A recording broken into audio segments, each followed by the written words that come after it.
The Solar Warden project is an alleged top-secret space program purportedly created in the 1980s. According to various sources, this covert operation was initiated through a collaboration between the United States and international partners.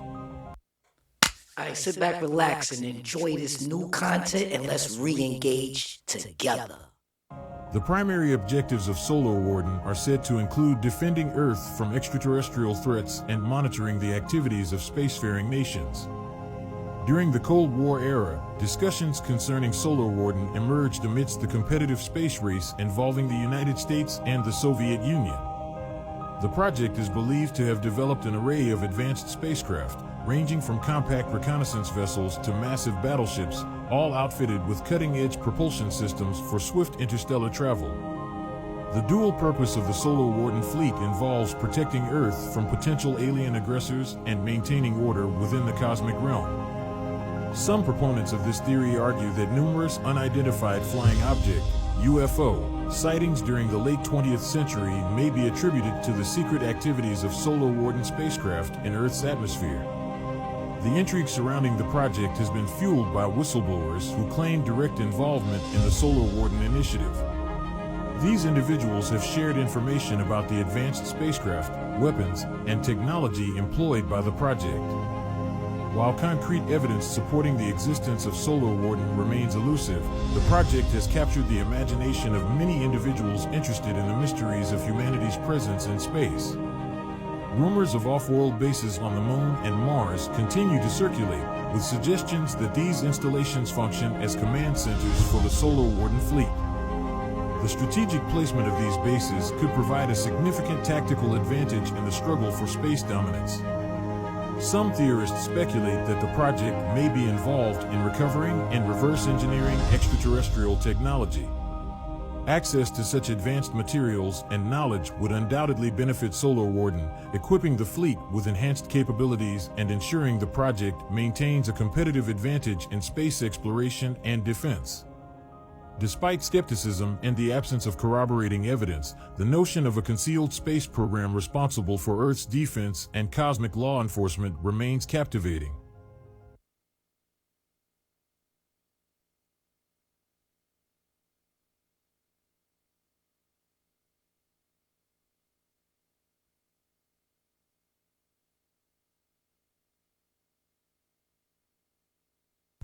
So some truly amazing footage put out by YouTube channel Jean-Michel Tenek. Amazing. Now, look at the shadows that these objects are casting on the moon. These objects are huge. Could they be the same tic-tac objects that we have seen in our atmosphere that during the Nimitz incident? Could they be the same craft? Where do these crafts come from? Is there activity going on the dark side of the moon? Do they come from there? Is there a base on the dark side of the moon? Could they be our crafts? Now, it reminds me of another video that I posted a while back. Now, this was posted a couple years ago, and it shows 4 large crafts that disappear on the backside of the moon. And where do these crafts come from? Now, it's hard to tell if these are the same shape because it's from such an odd angle and distance. Could these be the same crafts? Could there be some type of port or spaceport or some kind of facility or base on the dark side of the moon that these crafts are going to or currying from? Could there be mining operations going on or some kind of hub? Another incident, I knew someone in quarantine with the Apollo astronauts. He told me that the Apollo astronauts saw craft on the moon when we landed. The astronauts are told to keep this quiet. They're not allowed to talk about it. At the same time Gary McKinnon was snooping NASA servers, rumors were going around about a secret space program named Solar Warden. So what's Solar Warden?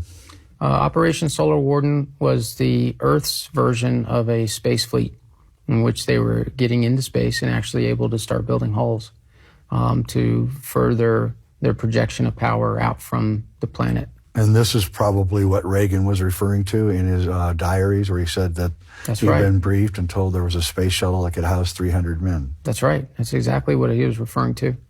was the So this is Operation late Solar Warden. 70s, early 80s that Solar Warden is beginning to be formed? That's right. So is Solar Warden solely the United States' program or the Cabal's program, or who is behind Solar Warden? The Solar Warden was a United States operation. And its point was to emulate what the Germans had already done. That's correct. And to try and advance their own technologies and project their power onto other planetary surfaces as well as throughout our own solar system.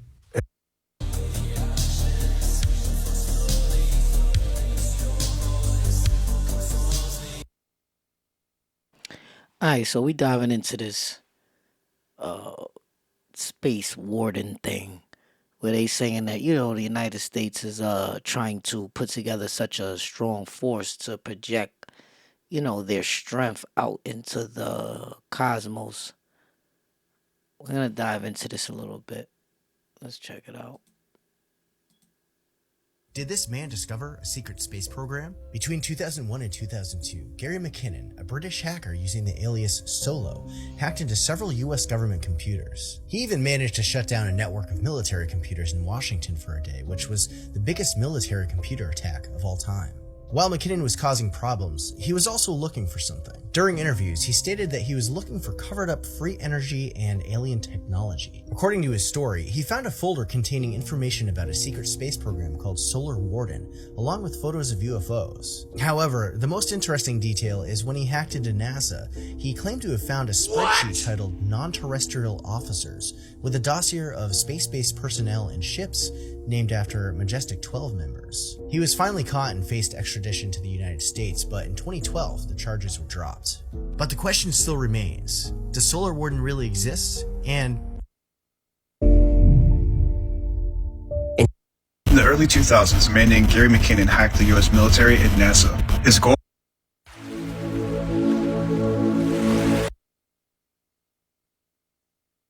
Solar Warden and the secret space. But apparently these clones are not what we envision them are. They're more like wearable suits. The body, essentially, suspended bodies. And depending on the person that's abducted, the tactics for whatever these are different. One woman that was abducted was extremely religious, was deep into her Christian faith. And they said, this is going to be your replacement when the rapture happens.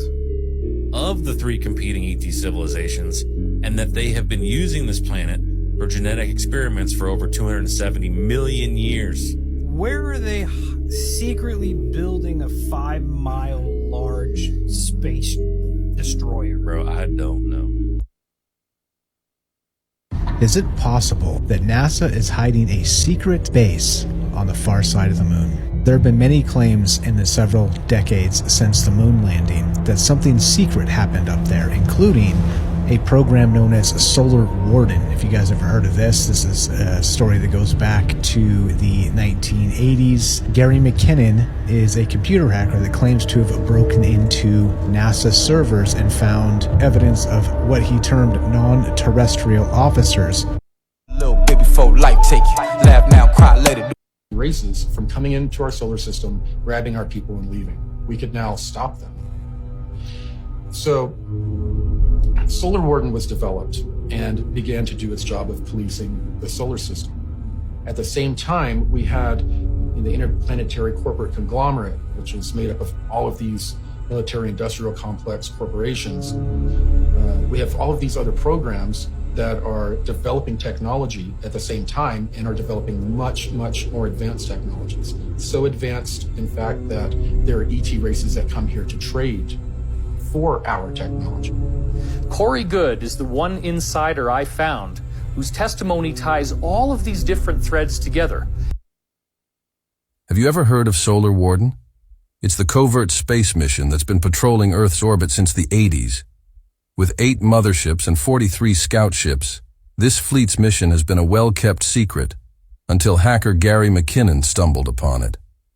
Digging through U.S. Department of Defense files, he found the term non-terrestrial officers, sparking a wildfire of UFO and secret space program theories. But what's the truth behind Solar Warden? Is it safeguarding us from extraterrestrial threats, Or is it just a fragment of space lore? Watch the full video on our YouTube channel to learn more. Leaked reports expose a shocking black-budget space fleet kept hidden from the public. Insiders claim that a secret space program was developed alongside NASA's Apollo missions. While official rockets struggled with low Earth orbit, this black project quietly achieved interplanetary travel, mining operations on asteroids and built bases on the moon, according to testimonies. Exotic fuel from Saturn's rings was used to develop advanced propulsion technologies, enabling practical interstellar travel. Allegedly, this all centers around Project Solar Warden, an unconstitutional space force deployed in the 70s and 80s during shadowy wars. But why the deception? Some allege those who control Solar Warden profit immensely from secret monopolies on off-planet resources, siphoning vast funds to avoid oversight. Yet signs point to even greater secrets. Device patents hint Solar Warden may use recovered ET technology. Financial trails expose shocking players behind the veil. Stay tuned as we delve further into the mystery. Wake the fuck up. Wake up. Atlanta, current day Atlanta was. El caso Andrew Basiago y el proyecto Pegasus. En 2004, el abogado. What's up, friends? We're talking about a secret space program codenamed Solar Warden that has supposedly been operating since 1980. Hacker Gary McKinnon supposedly came across this and blew the whistle on this space force back in the 80s, and since then it's been extremely difficult for me to find any information on it. I've seen it in a couple of documentaries that I like to watch, but when I was looking on Google, it was really difficult to find anything on it. Now obviously the US government is like heavily recruiting for the Space Force. I've got served so many ads, Google keyword search ads, obviously. They're doing their good job on that. But what are your thoughts about Solar Warden?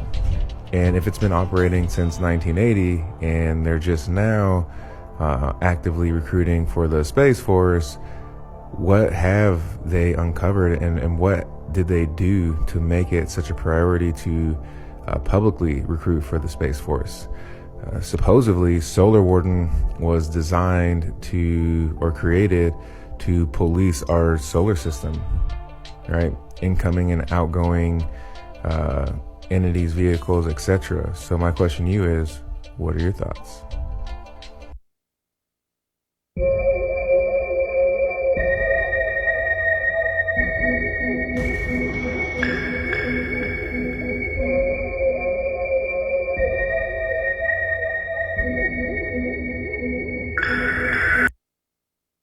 The secret space program. It's not an alien force. Solar Warden.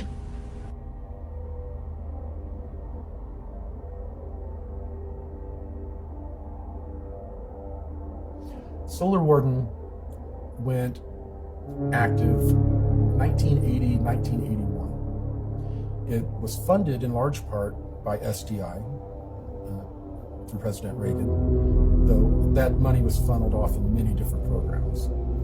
Solar Warden was developed to do exactly what its namesake says, to police our solar system. We were now able, we had the technology to prevent these interloper ET races from coming into our solar system, grabbing our people and leaving. We could now stop them.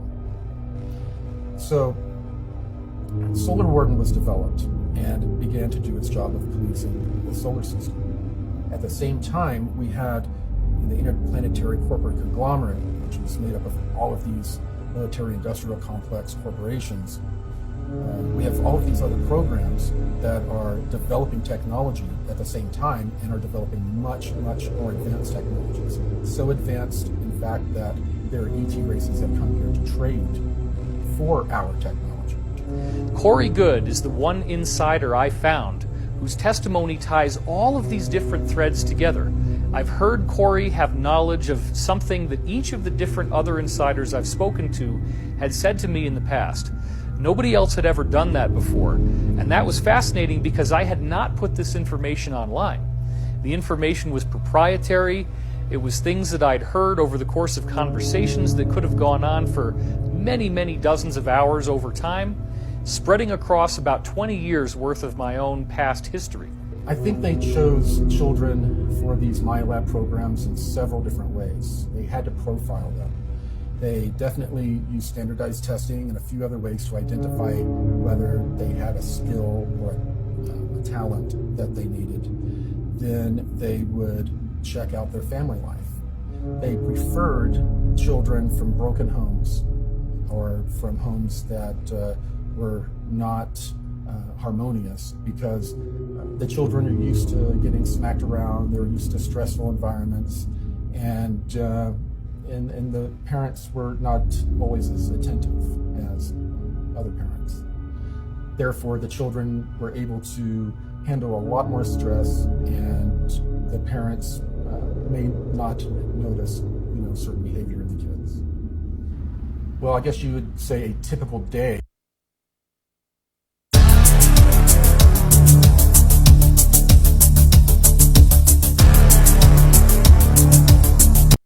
¿Hubo algún caso de un piloto o avión chocando con algo? Grand awakening to the gods and goddesses. Grand awakening to the gods and goddesses. I was on a flight from LA to Orlando, and I couldn't sleep. Everybody on the plane started yelling and screaming. So I woke up, I lifted up my window, and this is what I saw. I seen a huge skeleton destroying a city. I don't know what city we was over, but I seen that huge skeleton destroying it. I didn't panic because I know I have an understanding what the elites try to do. That was either crazy, a hologram or that was either the real thing. Either way, the elites are trying to get us.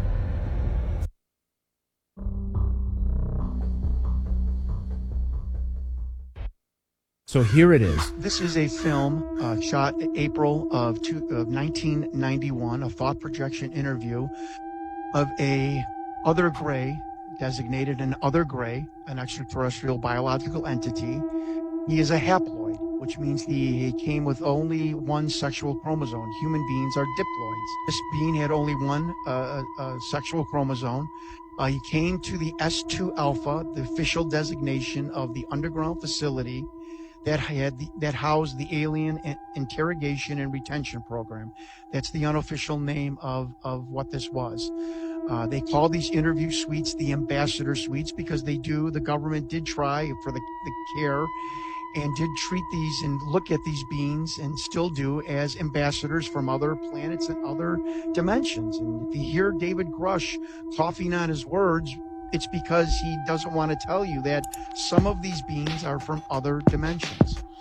And I didn't catch this, and someone else did, so I'm crediting them. I don't ever want to not credit other people. That Colin Powell was in that interview room. Now, I know that sounds crazy. I can't verify it, but it certainly looks like the outline of him. It looks like an African-American male in his 50s wearing an Army Class A dress uniform. Funny, the Rear Admiral that was on my list was the person that reported intelligence to the Joint Chiefs of Staff. Interesting. Yeah, that's crazy. That's how bizarre this film has gotten. And I'm not even going to tell you anything about the telepaths because I don't want it to get into the Da Vinci Code. But even Doty said that the telepathic program, the people they hired, was ridiculous. They were like one step above 1-800 psychics back in the 80s and 90s. But there was two men in particular that were very in touch with these beings, and they would sit down with these aliens and these beings and immediately get information and relate it back to whatever military person was in the room. As you can see on the tape, the being eventually starts to medically flag, if I can use the whistleblower Victor's terminology, and he is then attended to by the medical staff. And Victor tells us that the medical staff in S2 and S4, are more chosen for their ability to keep secrets than their medical knowledge. And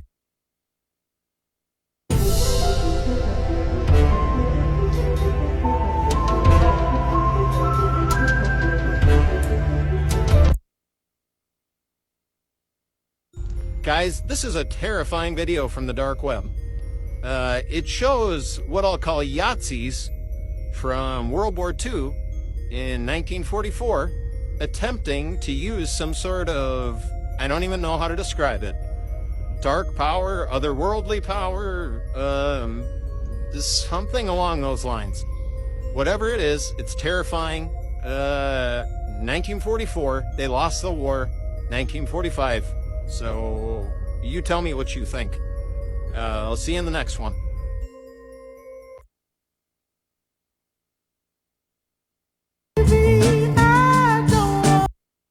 Remember this guy?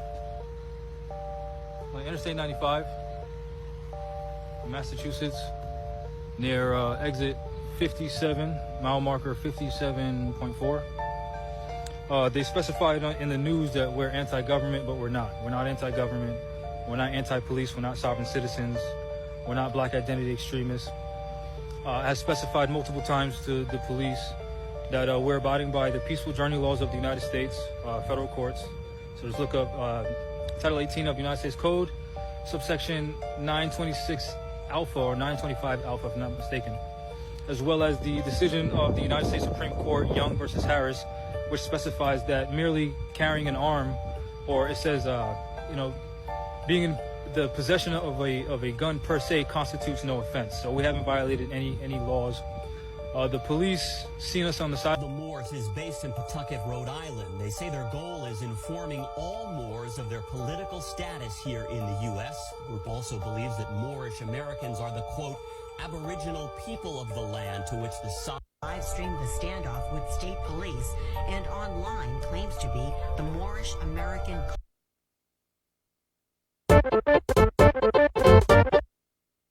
In one stream, Clyde, Sticky, and I did all the... I had a secret clearance. I was able to go into restricted areas, which this was. And I walked into a photo lab, which was the NASA lab across the hallway. At the time, I was talking to one of the techs in there, and he drew my attention to a photograph, a NASA photograph. And this was an aerial photograph of the Earth, I'm assuming the Earth, because it had pine trees on it, and the shadows of the craft, or whatever it was, were in the same angle as the trees. And by its very nature, UFO, and I wanted to clarify that to a gentleman that was talking to me, means unidentified. So I did not know what this was. But I realized at this point that it's very secret, that it was kept secret, because I asked him, what are you going to do with this piece of information? And he said, we always airbrush these out before we sell them to the public. After that, I decided I would ask questions to other people. A guard told me that he was asked to burn some photographs and not to look at them. And there was a guard, another guard guarding him, who was in green fatigues, watching him burn the photographs. And he said he was too tempted. He looked at one, and it was a picture of a UFO. And he was very descriptive. I can go into that later with anyone. He immediately was hit in the head, and he had a big gash in his forehead. He was knocked out, and he was terrified, so he would have to be protected. So I do want to let you know that I worked out there for a number of years, and I ran into this. So it's not something everyone knows that works out there for a long time. My boss didn't know about it. Some people that sat right next to me didn't know about it. It's very strange, because I don't know how they can do it, but they can let some people know about it and then others not. I'm willing to testify before Congress that what I'm saying is true, and thank you very much.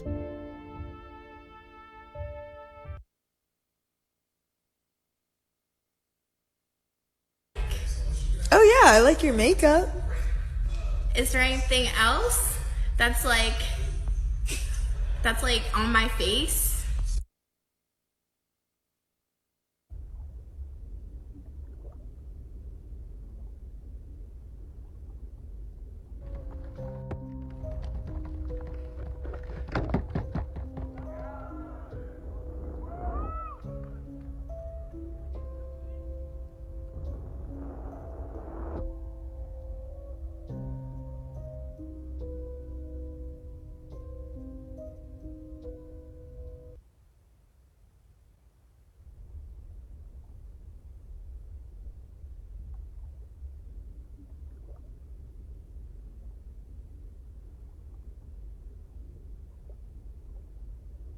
I didn't even think nobody could actually send a drone to space.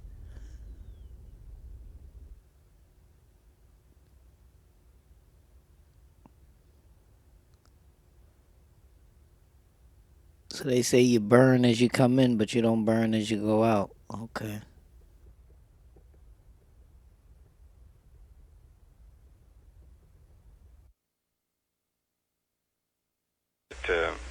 I've heard from people in the Pentagon that the buzzword in the secret of secrets in the Pentagon is the Sumerian gods are returning, and that's what they're referring to as that whole area that Peter's. Wow! Can you repeat that again, just in case anybody missed it? The buzzword in the Pentagon, in the the military circles that are in the know about the cover up here, they kind of in whispered tones talk about the return of the Sumerian gods.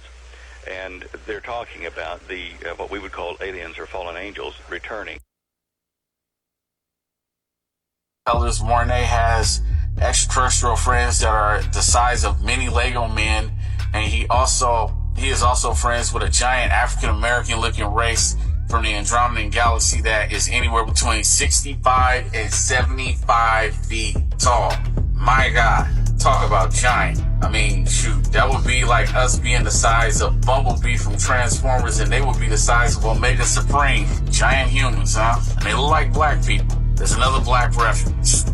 As for the Black Panther, there's a race that lives on a planet in the Vega constellation, whose planet is millions of years more advanced than anything shown in the Black Panther's nation of Wakanda. Everyone on that planet resembles 12-foot-tall Ethiopians, and they are a very brilliant and powerful race of people. They are extremely benevolent, beautiful, and wise. They can use energy from a flower to power entire areas for miles, which would be their version of vibranium. 12-foot-tall Ethiopians, huh? Claims just another reference to black people. Contactee Corey Good claims that the Alpha Draconians have been able to bully and screw with any and everybody in our local 52 star cluster except for one race. That race is a 9 to 12 foot tall Zulu South African looking race that is enormously telepathic, and they have the natural ability to create baby wormholes around people as one of their means of self-defense. Corey claims that they can also create powerful illusions that the reptilians absolutely hates and fears this one particular race more so than all others. That tall black Zulu South African looking race are a group that lives on a planet in the Pleiades star cluster, and he's right, the Sikar race and the Orion group cannot defeat them. They are mentally powerful on a whole different level. They kind of know better and tend to stay away from them. They are a benevolent race, but they do not get involved with other planets' politics. However, they do have a vested interest in Earth, and it may have something to do with lineage, and I'll leave it at that.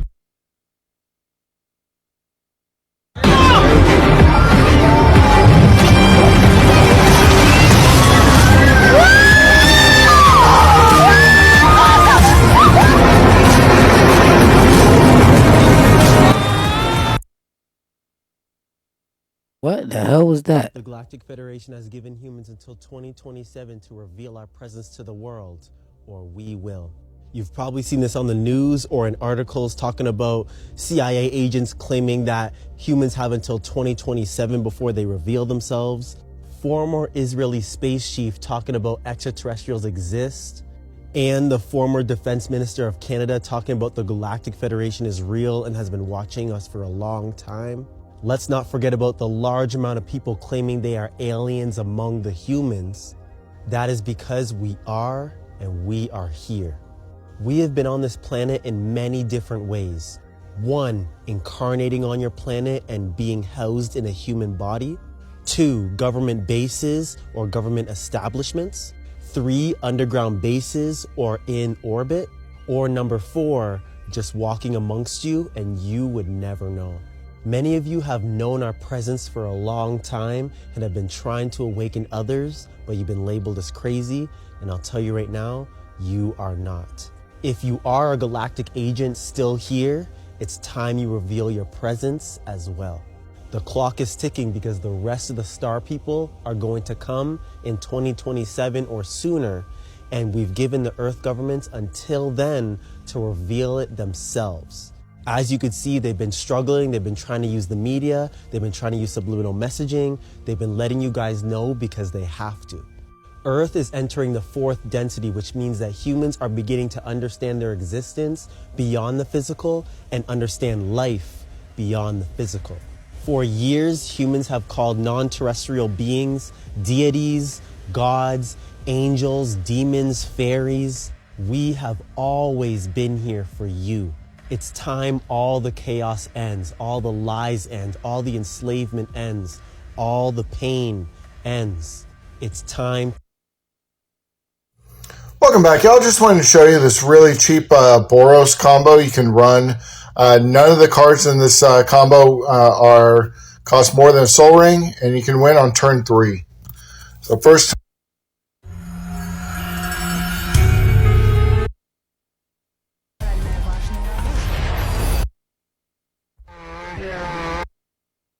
Can you turn up my head?